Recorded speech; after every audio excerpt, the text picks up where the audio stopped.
তিন দিনের সফরে আজই পশ্চিমবঙ্গে আসছেন বিজেপির সর্বভারতীয় সভাপতি অমিত শাহ। বাগডোগরা বিমানবন্দরে নেমেই নকশালবাড়ি থেকে বিজেপির বুথ চলো কর্মসূচির সূচনা করবেন অমিত শাহ। বাড়ি বাড়ি গিয়ে প্রচারের পাশাপাশি দলীয় কর্মীর বাড়ির দুপুরে খাবার খেয়ে শিলিগুড়িতে সভা। পরে রাতের ট্রেনে কলকাতায় আসবেন বিজেপির সর্বভারতীয় সভাপতি। বাগডোগরা থেকে আমাদের সঙ্গে সরাসরি রয়েছেন আমাদের প্রতিনিধি অঞ্জন রায়। অঞ্জন, তোমার কাছ থেকে প্রথমেই জেনে নিতে চাইব বিজেপির সর্বভারতীয় সভাপতি অমিত শাহ তার আজকে ঠিক কি কি কর্মসূচি রয়েছে?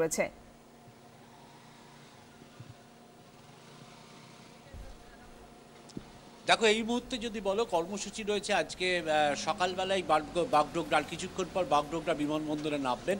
নেমে সরাসরি তিনি হোটেলে যাবেন, সেখানে হয়তো সামান্য একটুক্ষণ বিশ্রাম নিয়ে তিনি চলে যাবেন নকশালবাড়িতে গিয়ে তিনি দলীয় কর্মীর বাড়িতে উঠবেন, সেখানে খাওয়া দাওয়া করবেন। তারপর খাওয়া দাওয়ার পর তিনি ওখানে বেশ কিছু এলাকার মানুষের সঙ্গে কথা বলবেন, তাদের কাছে যাবেন, কেন্দ্রীয় সরকারের বিভিন্ন উন্নয়নমূলক কর্মসূচি সম্পর্কে তাদের বলবেন, এই রাজ্যের কি পরিস্থিতি সে সম্পর্কেও তিনি খোঁজ নেবেন, নিয়ে একটা কর্মী সভা করবেন। কর্মী সভা করার পর তিনি শিলিগুড়িতে আসবেন।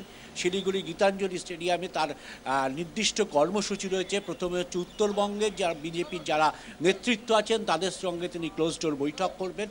তারপর এই এলাকার এই অঞ্চলের বা উত্তরবঙ্গের বুদ্ধিজীবীদের আমন্ত্রণ করা হয়েছে।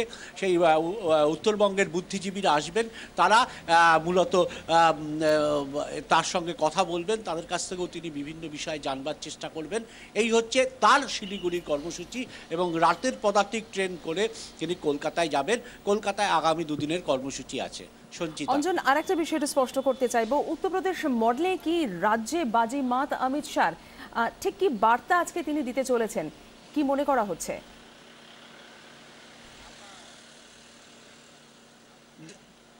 দেখো, উত্তরপ্রদেশের নির্বাচন সহ উত্তরপ্রদেশ সহ 5 রাজ্যের নির্বাচনের পর নিঃসন্দেহে বিজেপি তাদের যে রণকৌশলের ভিত্তিতে তারা এই 5 রাজ্যের মধ্যে 4 রাজ্য দখল করেছিল, সেই রণকৌশলকে সামনে রেখেই বলতে পারো আগামী দিনে তারা বেশ কিছু রাজ্যকে টার্গেট করেছে, যেখানে তারা সরকার গড়া বা সংগঠন তৈরি করার ক্ষেত্রে প্রস্তুত হবে।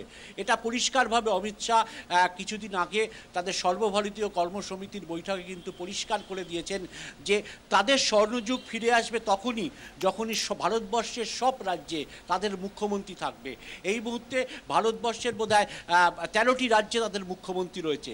নিঃসন্দেহে যেহেতু 2021 পরবর্তী পশ্চিমবঙ্গের বিধানসভা নির্বাচন, সেই নির্বাচনকে সামনে রেখেই কিন্তু এখন থেকেই তারা সংগঠন সাজানোর প্রস্তুতি শুরু করেছেন। পঞ্চায়েত, সামনে লোকসভা, এই সবটা মিলিয়ে মূলত এই কাজটা করতেই কিন্তু তার এই 3 দিনের সফর। এক, তিনি বুঝে নিতে চাইবেন। 2, এখানকার সংগঠনকে সর্বভারতীয় সভাপতি এসে একটু উদ্দীপ্ত করবেন। এটাই হচ্ছে মূল উদ্দেশ্য। ধন্যবাদ অঞ্জন রায়, আমাদের প্রতিনিধি সরাসরি আমাদের সঙ্গে ছিলেন বাগডোগরা থেকে।